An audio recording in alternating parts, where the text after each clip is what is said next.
good morning. Welcome po ulit sa aking channel. Today is Sunday. Ito, mamaya pa kami mamalengke. Pero bago ang lahat, magpa-check up muna ako.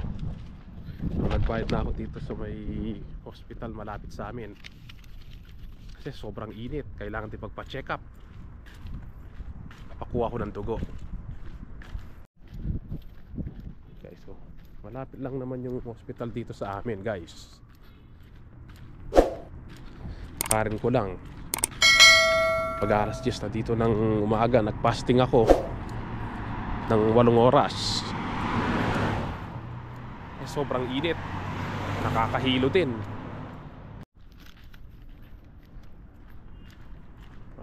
Lalakaran ko na yung dito, malapit dito yung hospital.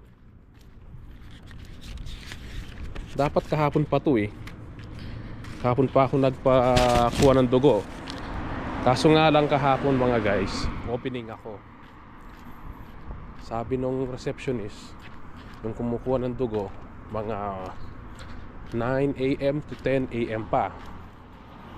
Eh yung pasok ko opening 9:30. Tapos nagpa-fasting pa ako. Hindi kakayanin. Kaya sabi ko dun sa may receptionist, bukas na lang, day off ko naman, linggo. Sabi niya, okay, sabi niya. Kaya ngayong umaga, pupunta na ako. Oh guys, so nandito na ako sa hospital, sa may laboratory. May nakapila pa na nagpapakuha ng dugo. Nandito siya. Baka maghintay pa ako mga 5 to 10 minutes.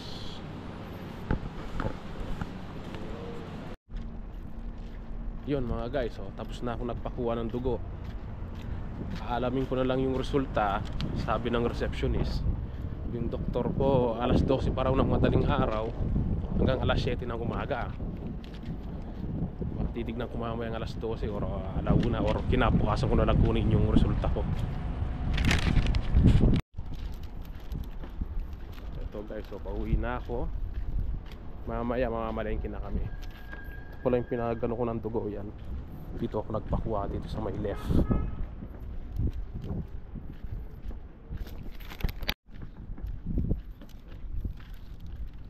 Ito mainit na kahit umaga. Bago muna kami aalis, mag-almusal muna ako kasi nag-fasting ako eh. Inom na ako ng kape, pwede na. Mag-almusal na ako. Gutom na ako guys. Nag-fasting ako ng alas 12 ng madaling araw dito. Kaya anong oras na, magti 10:30 na. Gutom na ako guys. Kaya mag-almusal muna bago kami aalis. So ito, tapos na ako nakapag-almusal. Yun, sabay na kaming umalis, pumunta dito sa may supermarket. Mamalengke na kami. So, salamat naman, nakapasok na kami dito sa may mall. Napakainit, sobra sa labas. Kaya maraming nagpapamedical ngayon, nagpapacheck up. Sobrang init. Yun guys, so, bago kami pumunta ng supermarket, mag-register muna kami para makakuha daw kami ng points pag nasa counter na. Re-register lang, tapos pagpunta ng counter, yun, magkaka-points ka na. Ito, pili muna ako ng pagkain para mamaya. Magpipili roasted or yung lechong manok.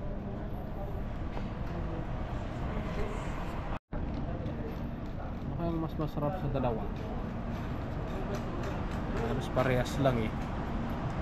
Yung gagawin kong dinner mamayang gabi, ito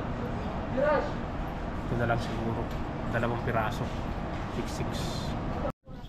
Ate, anong pinipili mo ngayon? Anong pinipili mo? Ito, mas mura tong isa, pulang. Pulang sibuyas? Pulang sibuyas na to. Wala yung puti, pang salad ko sana. Pero meron pa ako sa bahay. Wala ka na? Wala na, 2 na lang siguro yun. Maganda rin naman to eh. Sobrang ang yan. Kuha muna ako ng mga strawberries. 6 real 50 halala. Patay dalawa. Ang strawberry nila dito. Raspberry. Kuha na lang ako ng dalawang ganito.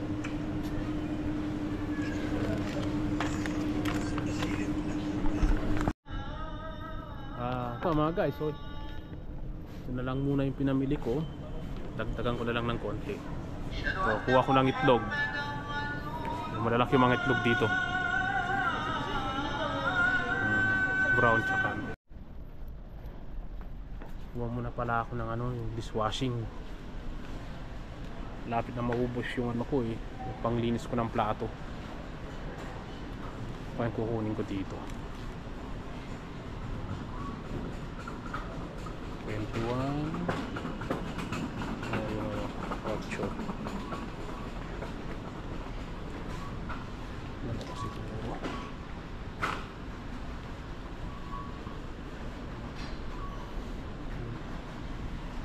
ito na lang siguro kukunin ko.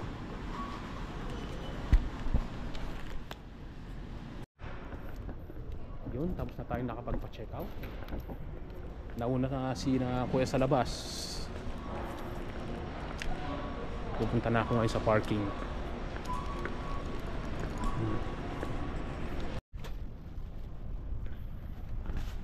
Ate, anong binili mo, te? Yun yung pinili mo lang ngayon? O konti lang yung sa akin. Pag isang linggo nga basto. O, meron pa akong ulam sa bahay. Hindi pa niluto yung manok. Walang nasa yung tubig.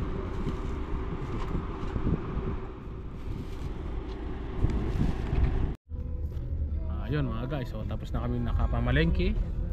Yun, bili muna kami ng pagkain.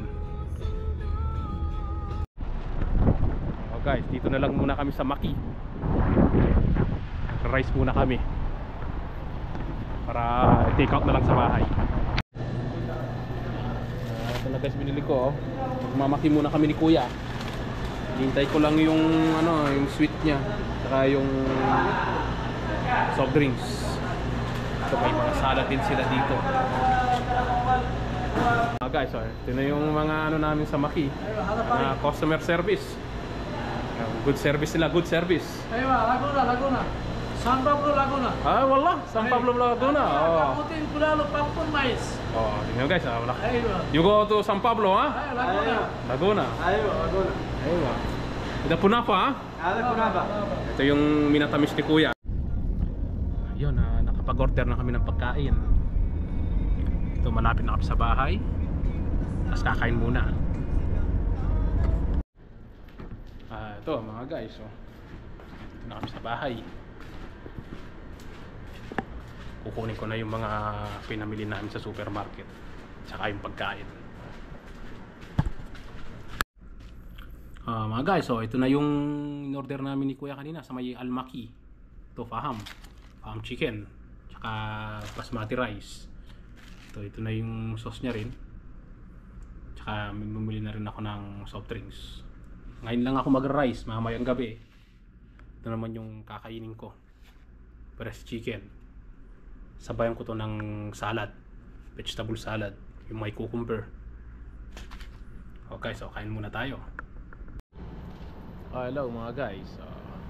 Yun, pagkatapos kumain kanina, nagpahinga muna ako. Yun, sabay nakatulog na rin ako. Ito, kagising ko lang kaninang konti. Maya-mayang konti, ipapainit ko yung yung dalawang breast chicken na binili ko dun sa Lulu. Tsaka gagawa na rin ako ng salad. Ito na mga guys, ito na yung binili kong chicken kanina. Papainit ko lang ito. Tapos gawa na rin ako ng salad. Ito yung dinner natin ngayon. So ito naman yung yung vegetable na chinap-chop ko. Dating gawi. Yan, cucumber, kamatis, sibuyas na puti, tsaka yung lettuce. Bibigyan natin yan. Bigyan natin ng olive oil, tsaka asin. Tsaka bibigyan ko rin ng lemon yan. Para magkasama yung dalawang manok na pinainit ko. Yun na muna yung dinner natin ngayon. Maghahaluin na natin. Ng lemon.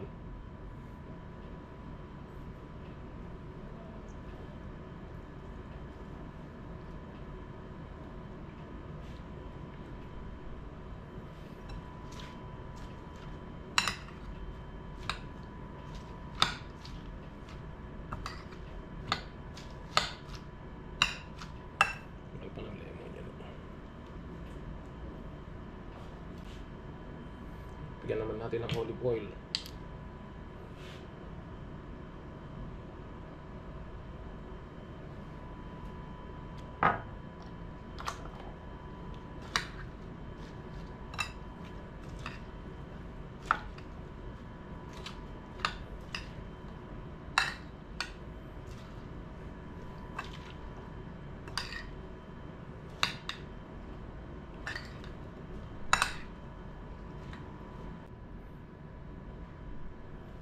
Natin.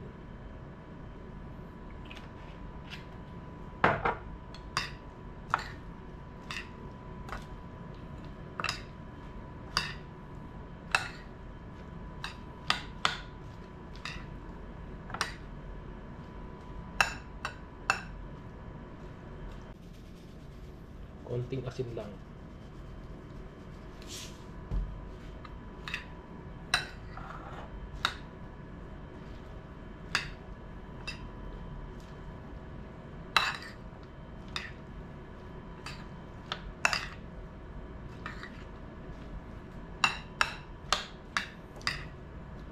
Tikman natin.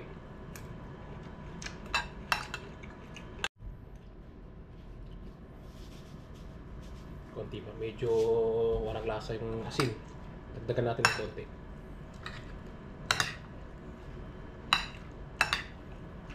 Tikman natin. Ito lang. Pwede na siya. Okay na siya. Oh, ito na siya guys. Oh. Ito na yung salad natin. Saka yung manok niyan, pwede na. Oh mga guys, so ito na yung pagkain natin ngayong gabi. Ito may salad na ginawa ko kanina. Saka itong pinainit kong manok. Wala munang rice ngayon. No rice muna ngayong gabi. Oh guys, tara, kain tayo. Yun mga guys, so tapos ko na kinain yung yung manok at saka yung salad. Yun guys, so tapos na naman yung maghapong day off. Anyway guys, baka bukas ko na kukunin siguro yung resulta ng laboratory test ko. Sana maging okay naman kasi iba yung init ngayon dito. Yung kada naglalakad ka, lumalabas ka, pagkatapos ng impact ng init parang nahihilo ka, parang lumalaki yung mga eyeball mo tsaka nahihilo.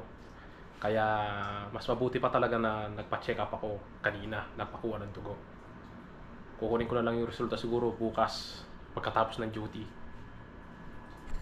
Kasi yung doktor kasi na nag-check up sa akin, ang schedule niya from 12 AM to 7 AM, madaling araw. Kaya yun ang hihintayin ko. Di naman ako pwede pumunta sa mga ibang doktor doon na ibang schedule nila kasi sasabihin sa'yo magano ka sa doktor mo, doon ka kukuha ng resulta. Kasi 24 hours sila, parang 3 beses sila nag-shift. Yun nga lang yung doktor ko yun, pang alas 12 ng madaling araw hanggang alas 7 ng umaga. Kaya bukas ko na lang siguro kukunin yung ko, yung resulta ko.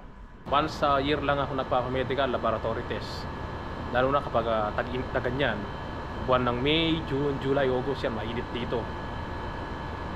Kapag nilalagnat naman, tsaka hindi naman ako nagpapamedical kasi hindi naman ako nilalagnat masyado tsaka inuubo.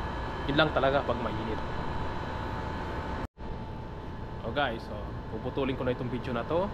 Salamat po sa mga nanood, nag-like at nag-subscribe, and see you in the next video.